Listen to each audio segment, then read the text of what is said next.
In Germany, the DAX was down just a fraction, despite some bad news for some of Germany's biggest and best-known companies. Volkswagen has promised to deal promptly with its latest PR problem after it confirmed the company commissioned researchers who used monkeys to test the effects of breathing in diesel fumes. The New York Times reported that the tests were commissioned by three giant German firms, VW, Daimler, and BMW, and that the monkeys, well, they were made to watch cartoons to keep calm while breathing exhaust gases. It says the VW Beetle used was rigged to cheat emissions tests. Volkswagen's stock price has recovered after the revelations in autumn of 2015 that it had deployed software in diesel cars to deliver fake readings in government exhaust tests. John German is with the International Council on Clean Transportation. His research helped to unmask VW's systemic cheating in 2015. Earlier, he told me he was not surprised by the latest. Actually, there's probably nothing about it that surprises me.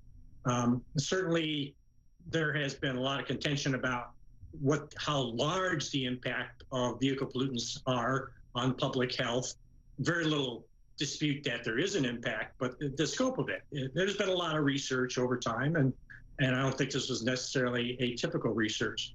The other thing that doesn't surprise me is that VW cheated on the test. That just fits a pattern of what they've been doing for years. So besides the ethical issues of testing diesel emissions on cartoon-watching monkeys, and apparently it's also been reported on human beings, these were actually not real tests. They were fake tests. They actually didn't even test the emissions in a real VW vehicle.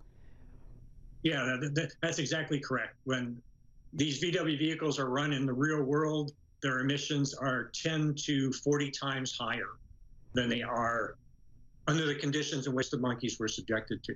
So why do you think that VW would have wanted this type of scientific research, if you can call it that? Why and how might they have used this data?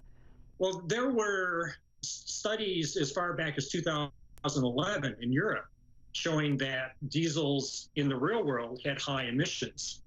And so if you did this campaign, you could then take the data and go out and say, well, it has no health impacts.